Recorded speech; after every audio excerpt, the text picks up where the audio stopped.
Good evening, everybody. The program we're going to go through is on the role of submarines during the First World War. If you recall, it had only been 14 years previous when Holland sold the first submarine that was commissioned by the U.S. Navy in 1900. And so we're going to go through a little bit of the role that those submarines played during that war. What'll happen is I'll also cover a little bit of the role of the German U-boats initially, because it'll be several years before we get into the war, and those U-boats will play a big role in the United States becoming involved in World War I. So there's sort of a double part for that. Before we go on, what we'll look at is this little animation here that I added that's just shows a little bit about how it really is like a global conflict, World War I. So you can see how it expands. And a lot of these areas in parts of the globe are going to be colonies, but nevertheless they're involved in the conflict.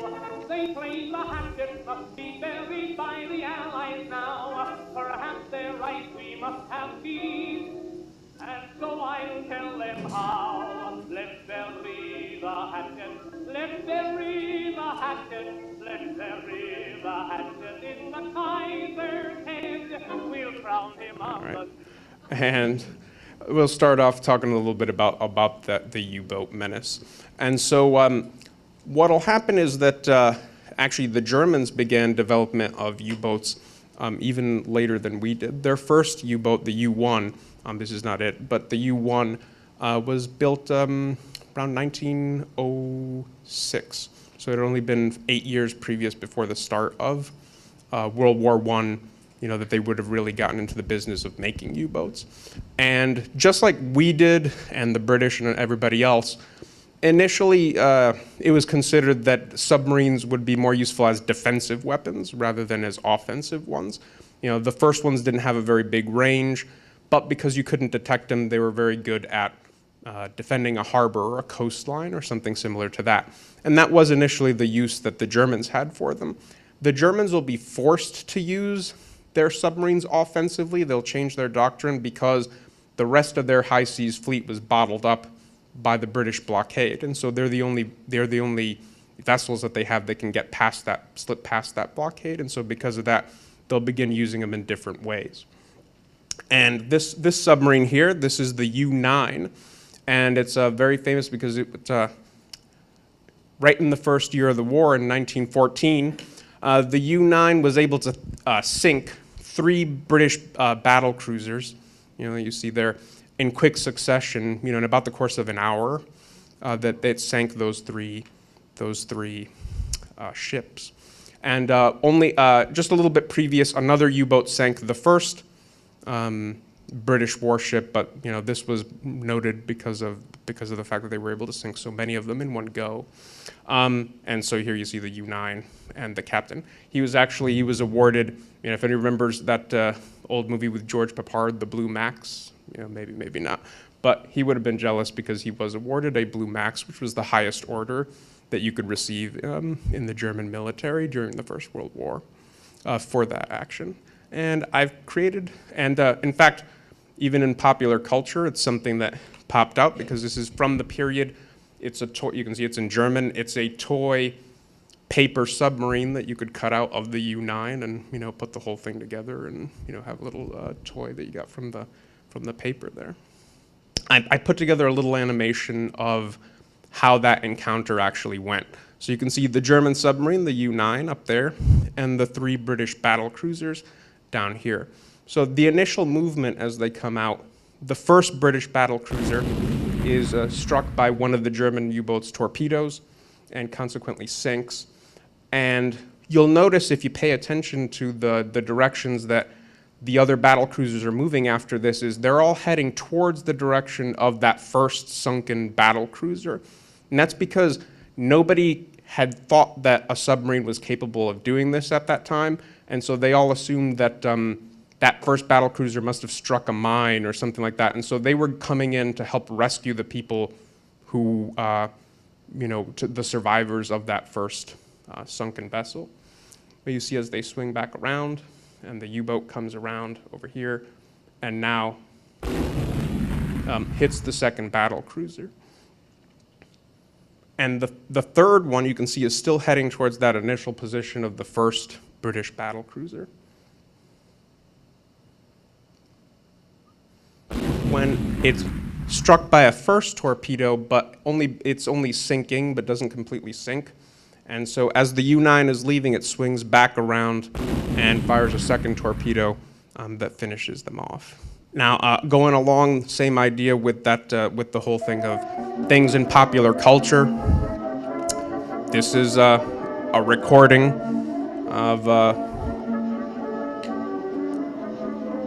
featuring a U-boat. Now, the U-17 is an actual submarine, but he really just picked the name because it rhymes with submarines. With a jolly old musical crew, on the ocean they float in their funny old boat, and none of them ever felt blue. They all love the life on the billowy sea, and dangers the ocean would bring. So out there each night when there wasn't a fight, they'd lock up the hatches and sing. Oh, we'll glide like a fish and then we'll rock like a bear. We sleep upon the ocean bed, but what do we care? We're built like a whale, so we'll dance on our tail. We'll wobble like a jellyfish and crawl like a snail. Oh, we'll rock and we'll reel and then we'll swim like an eel, dancing in that old submarine. On the seas we're a wonder, we go up or go under when we're down in the U-17. And you can see the titles of some other, popular recordings from the period. And this is a cross-section cut out from a newspaper at the time, and that kind of illustrates that just like today, you might find a new technology and have, a cutout, a cross-section that's illustrated. But people were interested in how submarines worked, and so this was a way in the newspapers that you could take a look at that. And we will move on. But the following year, in 1915, an event happened that was, a very important one, which was the sinking of the Lusitania.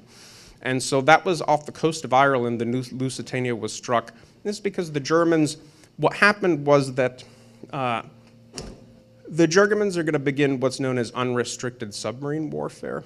And so they're going to move into basically declaring certain zones around Great Britain to be areas where if anything moves into it, the German U-boats are just going to sink it without any kind of warning.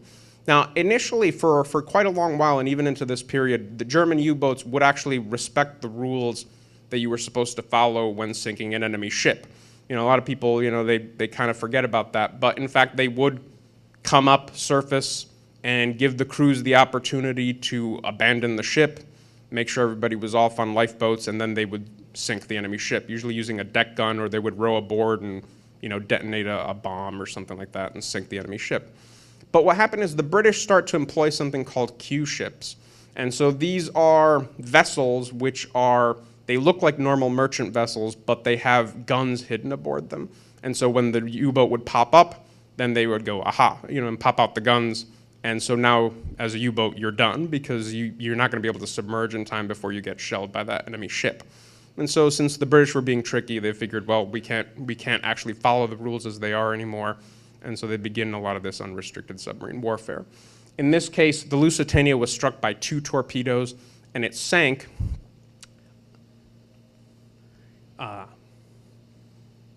Killed about 1,200 folks that were on there, and about 128 of them were Americans. And because of that, the United States almost gets involved in World War I in 1915 instead of 1917. And this is a mass grave of some of the bodies that were recovered that washed back up onto the shore in Ireland there. So, sort of a terrible tragedy that happened there. Now, even though it was a cruise ship, the German authorities made the claim, and which was, later had some substantiation to it, that as a cruise ship, it was hauling illegal material. They were hauling ammunition out to Great Britain at the same time as hauling those passengers. So, it's sort of the same thing as when you hear sometimes in conflicts where people put anti-aircraft guns on a hospital or something like that, and then, wonder why the hospital gets bombed. But it's to be able to sort of have a propaganda value to it as well. Which was definitely used. Here's an enlistment poster, showing a drowned mother and her child, from the disaster at the Lusitania. And again, the blockade that was imposed by the British on the Germans technically didn't follow the rules either, because you were supposed to let in things like medical supplies and food and those types of things, but they would block pretty much anything from going to Germany because they wanted to starve them out. And really the only way they had to fight back was using those U-boats. Now, later in 1917, because the United States almost goes to war in 1915, the Germans back off and they stop unrestricted submarine warfare because they don't want to have to fight against the United States as well. But they'll push back into unrestricted submarine warfare in 1917, in a last big push to try to end the war. And so they figure that they can, before we can get involved, they think that, these U-boats are going to be able to win the war for them.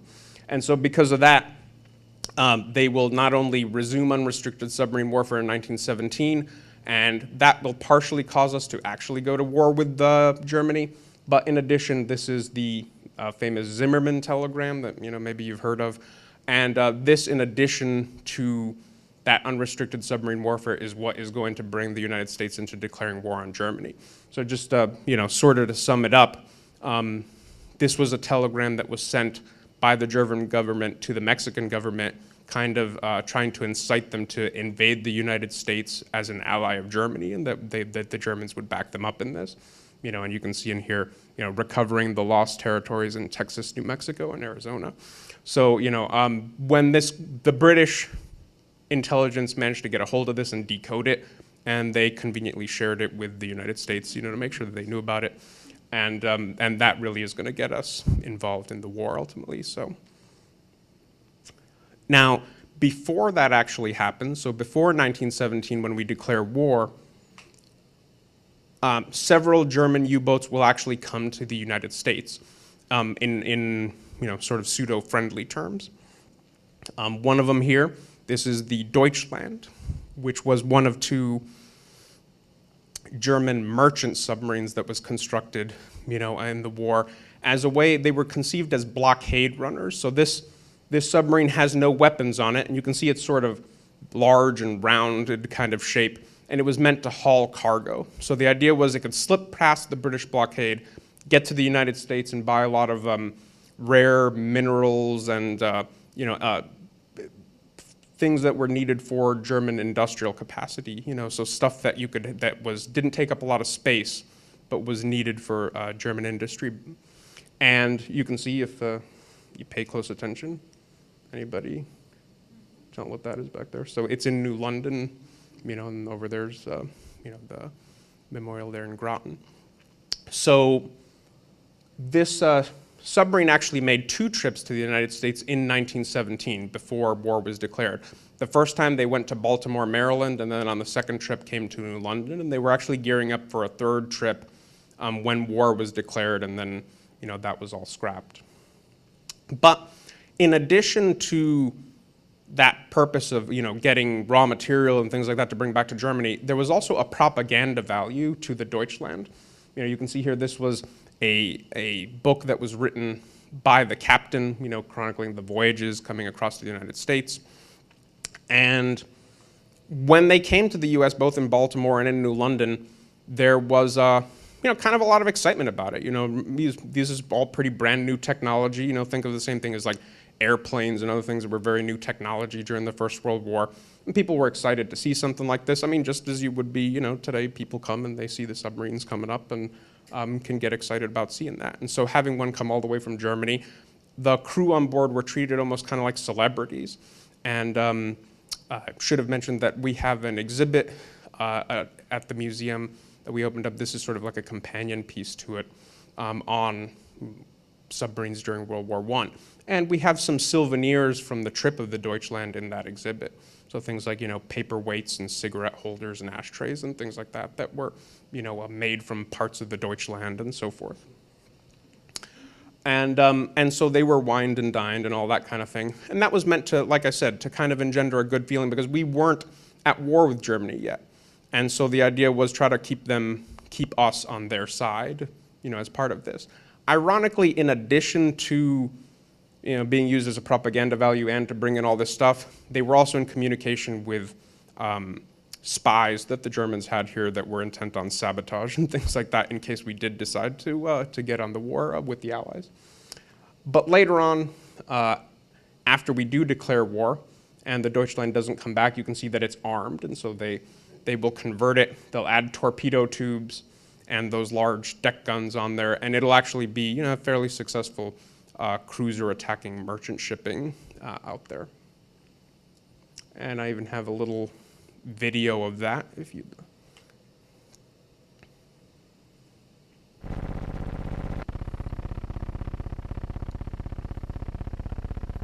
And you can see the Deutschland in the rear here, and it gives you a better view of it. You know, that it's sort of kind of almost like a sort of fat-looking submarine. So it wasn't particularly maneuverable or wieldy, but it could haul a good amount of material.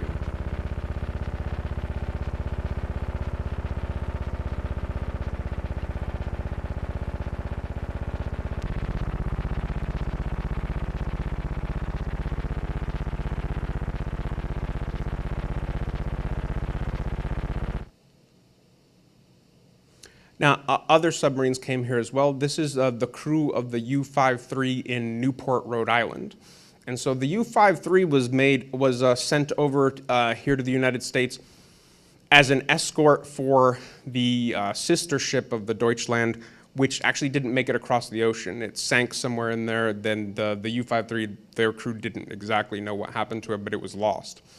So it didn't make it all the way, but the U-53 did. And they came into Newport, and even though it was an armed, you know, it was a warship, it was armed, you know, we allowed it to come in, but they took off, they left pretty quickly because we had threatened to impound the submarine and keep it there for the duration of the war since it was an armed warship, but since they didn't want that to happen, you know, they left pretty quickly. But really the bigger incident was on the way out. Once they were off the coast of Nantucket, you know, and out in international waters, some incidents happened that they sank several Allied ships out in international water. And they made sure to, you know, very scrupulously observe all the rules, and they came up and nobody died or anything like that, but they sank all those Allied ships. In fact, they inspected one ship, found nothing wrong with it, and let it go.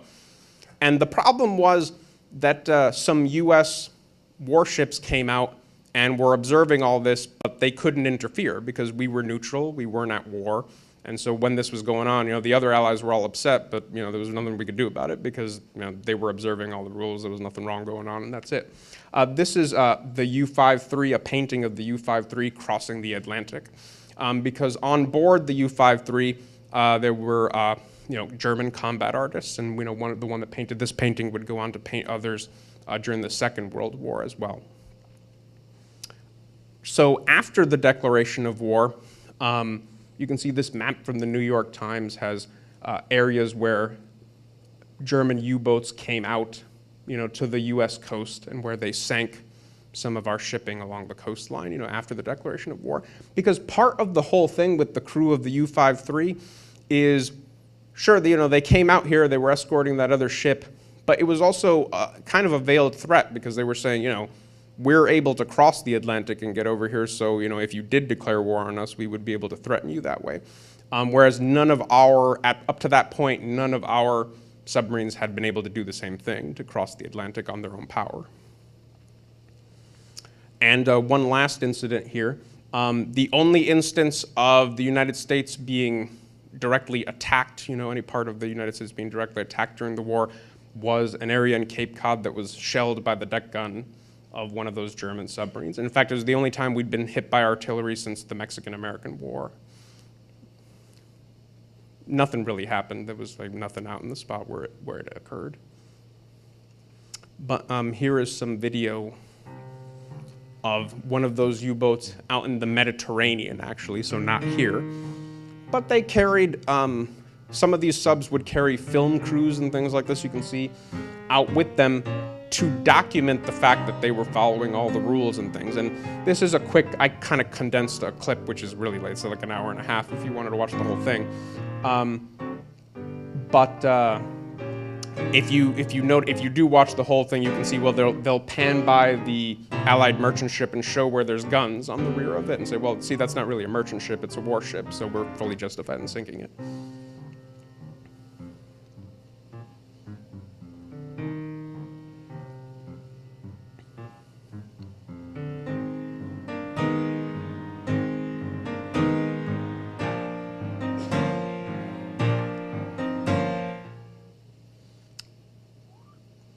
So now finally past the U-boats and talk a little bit more about the United States submarines during this period.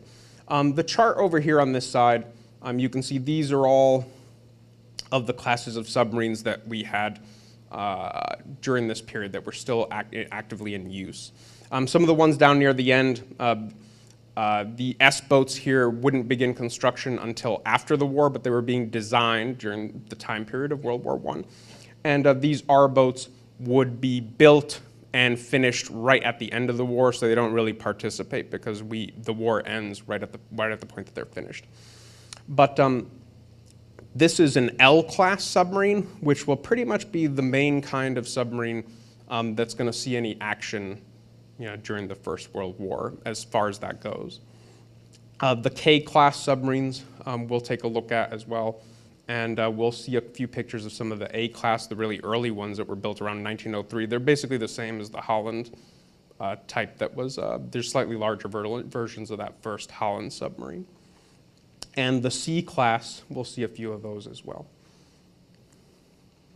But a few things about that. So if you take a look at this painting here, this photograph here, you can see the odd patterns that are painted onto these submarines.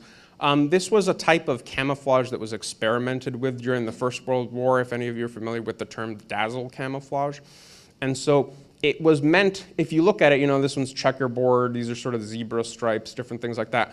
So it's an experimental thing. That the idea behind it wasn't to actually conceal anything, but rather to make it difficult for you to tell the speed or direction that something was going in. It turned out after they experimented with it a little bit on the submarines that they figured out that the best camouflage for a submarine is to either paint it gray or black.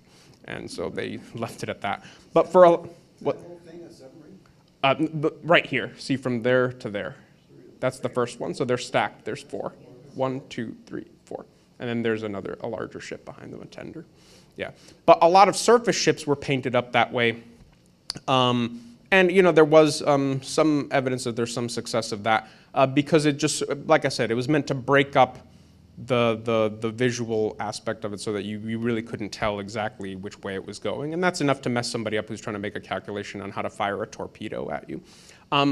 Funnily enough, though, there is one section, even if you go and you visit Nautilus today, you can see that there is one part of it that still has camouflage on it, and that's on the Periscope, because they found that there was some benefit to having the camouflage on the Periscope when it was coming up there. But the rest of it was better off just in simple colors, made the best. So this is inside one of those L boats, like I said, the main ones that we'd be using at that point. And this is the bridge. You can see the Periscope here. And what I find interesting about this photo of the bridge is take a look at the furniture. There is no permanent furniture. It's just sort of simple type things like this little collapsible stool that you can get out of your way when you have to go into action because there's not a lot of room on board one of these. An L boat would have about 30 people aboard as the crew, and which is pretty comparable to a lot of those German U-boats, which would have had about 35 or so as well. Here's a picture of the torpedo tubes on that same L-class. And here's the deck gun, a very small 3-inch deck gun that was on the top. What looks kind of like a gun shield here on the front is in fact a hatch, because this was a retractable weapon. You can see that it would retract into the hull of the submarine, so that when it was underwater, it didn't get the water in it, and then you would, when you came up, you could pop it up. It's a somewhat underpowered weapon, and it also had the bad tendency that when you fired it, it might retract back from the recoil into the hull.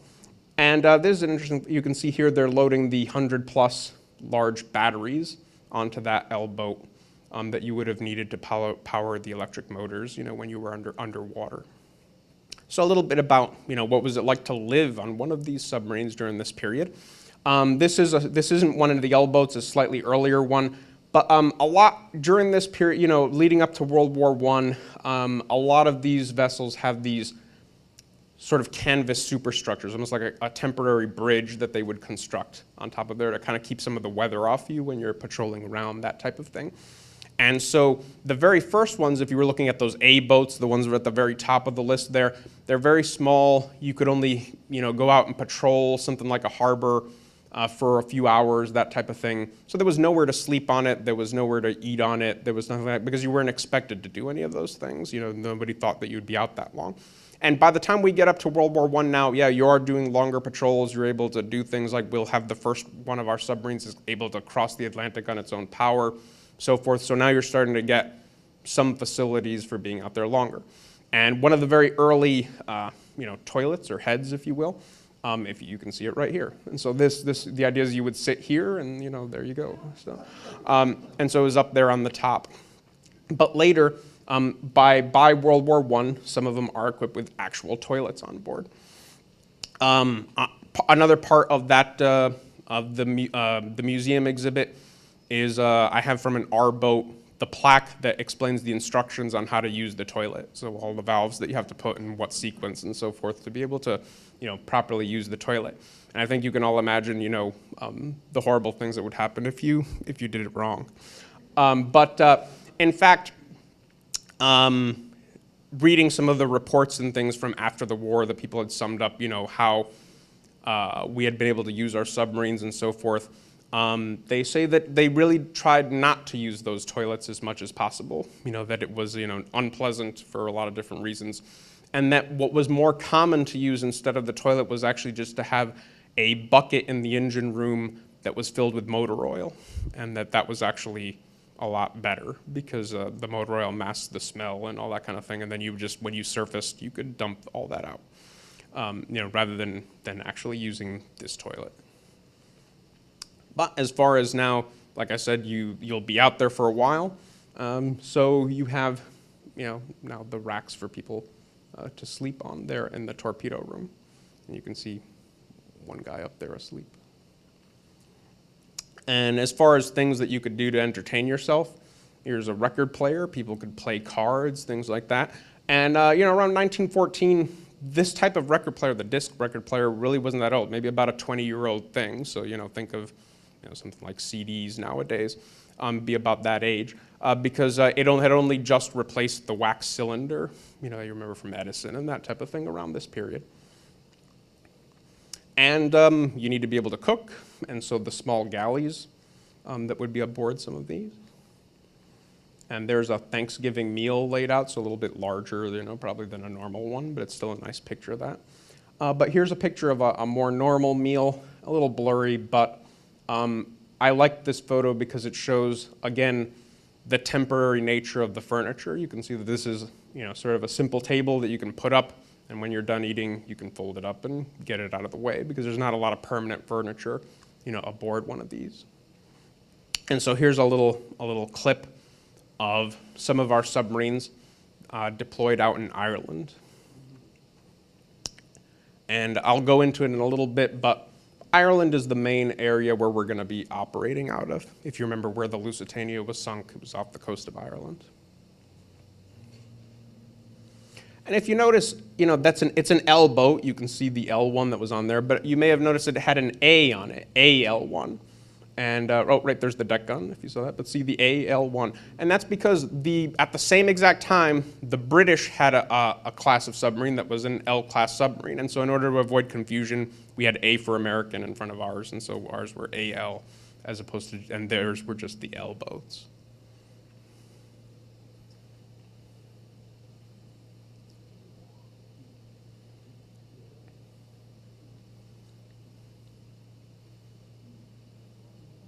Yeah, there's also a lot more of this video too, but I kind of cut it down to a shorter version.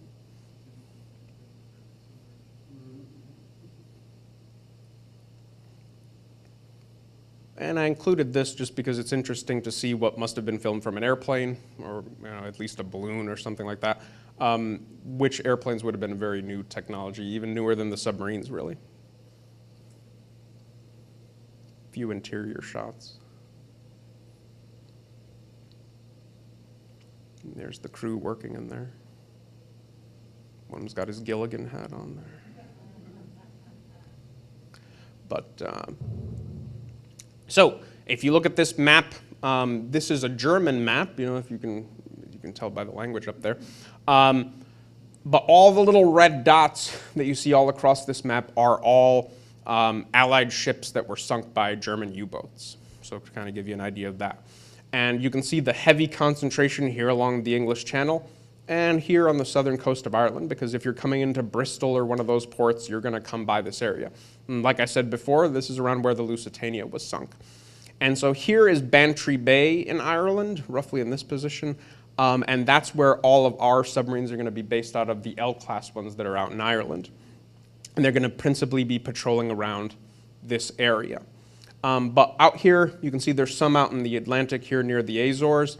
And in Ponta Delgada, we'll have some of these, which are K-boats, which are a little bit older, but they're going to be used to patrol out in that slightly less heavily trafficked area, but still one that we wanted to protect. And here is a picture of one of those K-boats in Ponta Delgada in the Azores.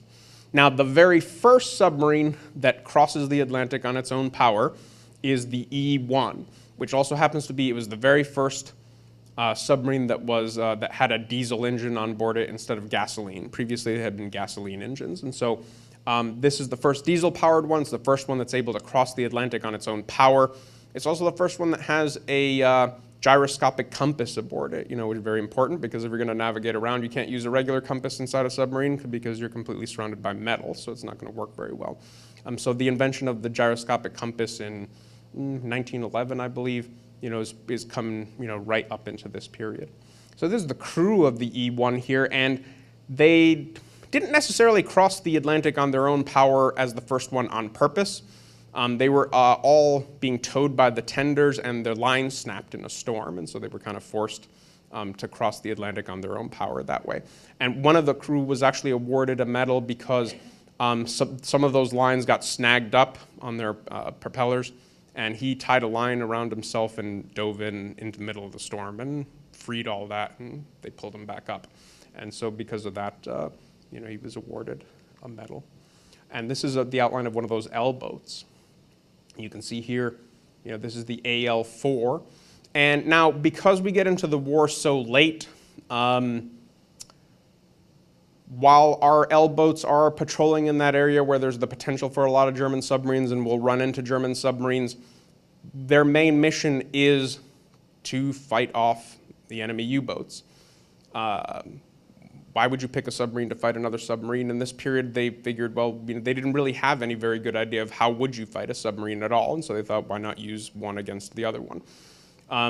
Right here in New London over there in Fort Trumbull, during this period, they're doing a lot of experiments on just exactly how to detect an enemy submarine. So they would use some of the subs we had here in experiments to figure out, what's the best way of trying to find them. So they'd use, planes and balloons, different experimenting with early forms of sonar and detection and that kind of a thing.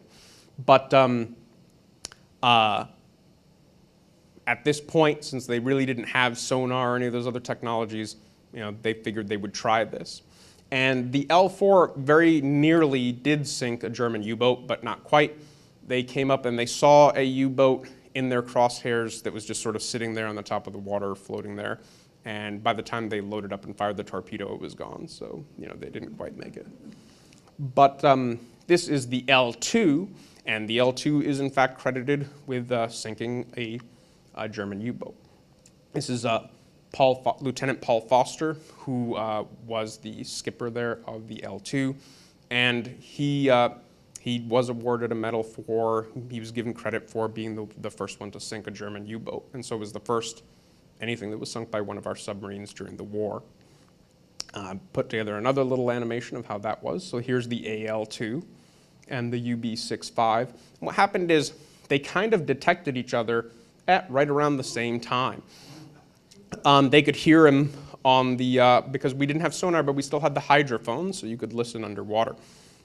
And while both were kind of going to go at each other, the Germans were a little bit faster, and they fired a torpedo, but what happened was it seems to be that the German torpedo somehow prematurely detonated and they damaged themselves with it, rather than actually hitting the American submarine.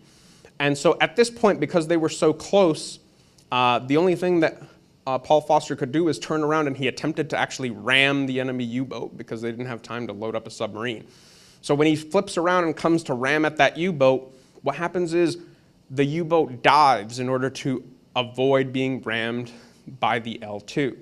And when that happens, they're able to get out of the way, and there was a second U-boat that was also detected that didn't really participate, but they sink because they're not able to get back up again after they dove down because of the damage that they had inflicted on themselves because of that first torpedo. But that counted for them as sinking because if Foster hadn't attempted to ram them, they wouldn't have dove, and so they wouldn't have sunk, and so they counted as that was the victory there.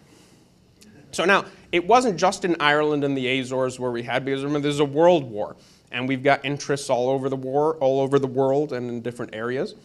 And so out in California, we've got these F-boats, and in fact, the F-1 here was the only submarine that we lost during the war, and it had nothing to do with the conflict. It was during a training exercise. It was struck by another F-boat and sank, and lost a lot of the crew during that incident. This is one of those A-boats, and you can see the A-boats were so small that they couldn't actually travel anywhere themselves. They could only do their little patrols, but they had to be taken by their tenders, and so it's being offloaded here, in this case, in the Philippines. Because remember, after the Spanish-American War, we acquired the Philippines, and so in order to protect Manila Bay, all that, we've sent a lot of our more obsolete ones out to that area. And in fact, they're so obsolete here, they're taking partially submerged and or partially surfaced, if you wish, in order to make observations, for navigation, because there's no instruments really on one of these things. They're very, very simple sorts of vehicles. But we also have the sea boats, and this is the Panama Canal. So just before World War I, a lot of people don't remember that that's when the Panama Canal was completed. So this is a strategic interest. And we send some of, again, they're not as obsolete as the A-boats, they're sea boats, but they're still of that Holland design, and they're being sent out to protect this area. There's a little bit more of a close-up here of those. And in fact, even here, sort of using the canal as a dry dock. So these are the first ones to have dual propellers on there, was the C-class ones.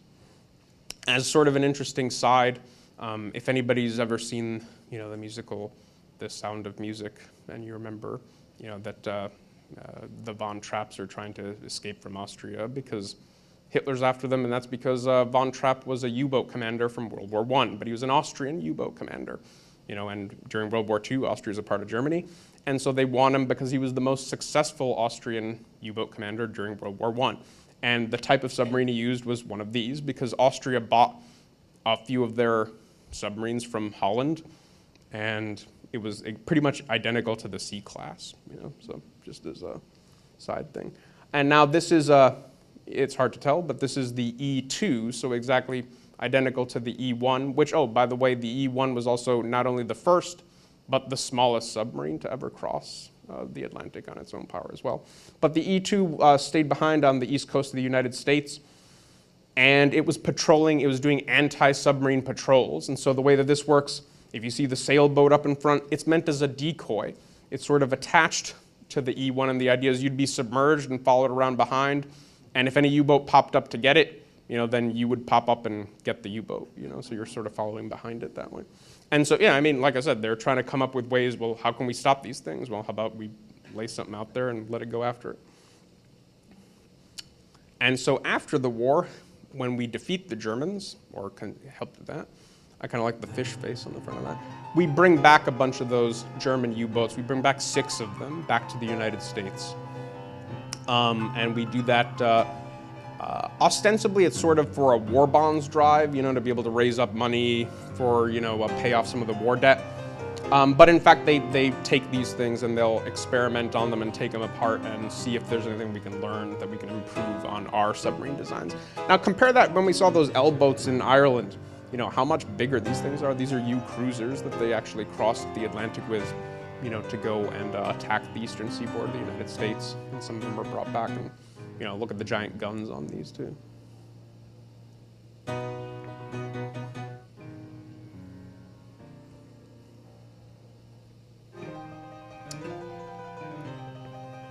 So after victory, you know, after the war, you know, here we have, this was the Assistant Secretary of the Navy, Franklin Roosevelt at that time. So it's, you know, before he's in the wheelchair, he doesn't have polio.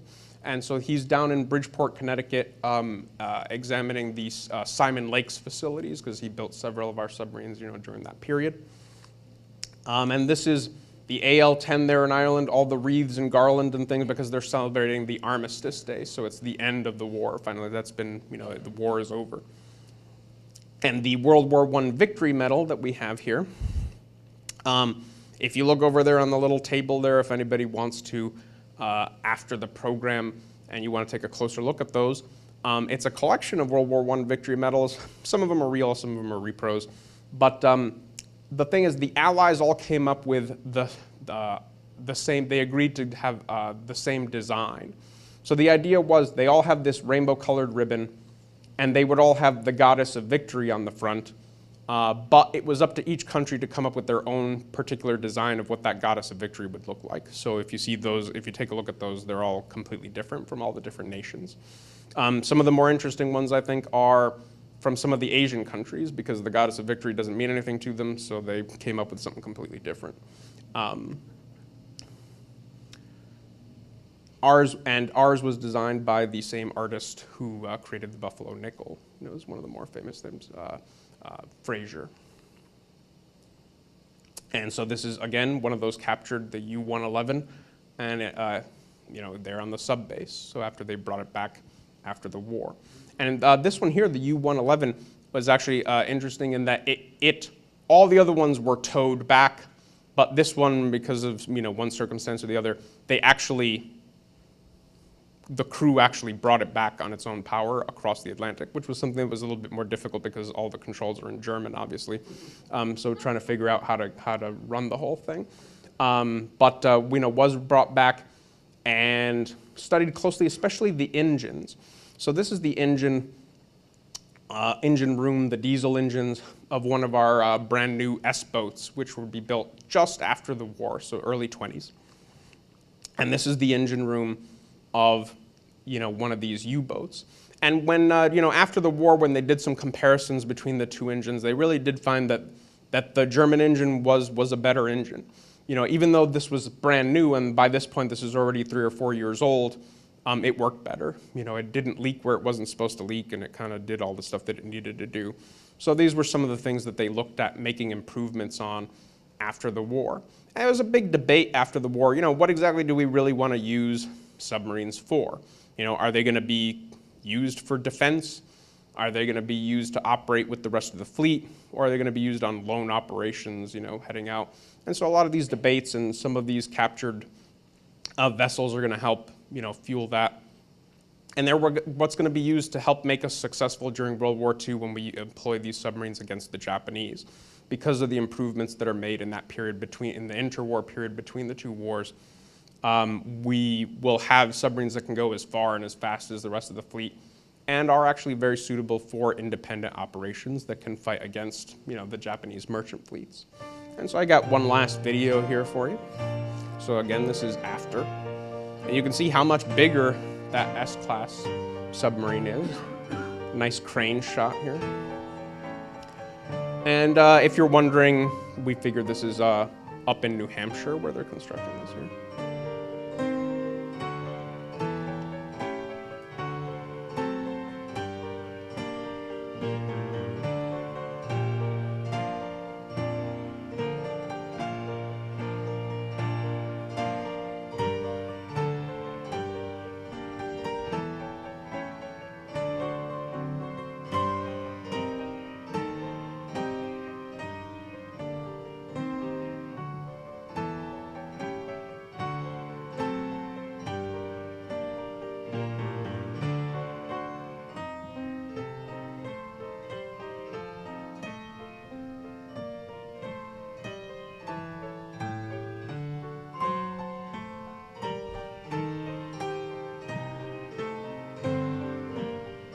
That's another way you can tell where it is because they have to put the brakes on it there as it's being launched.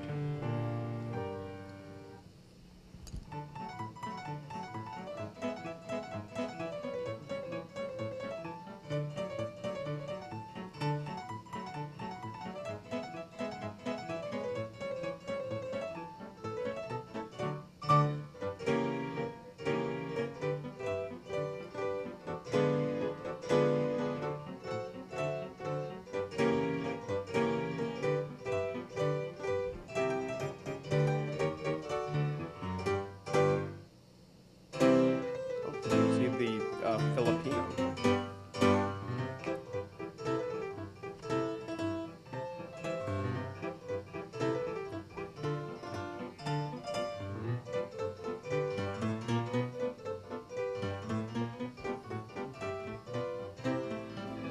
All right. Well, thank you folks very much again for coming out, and have a nice rest of your day.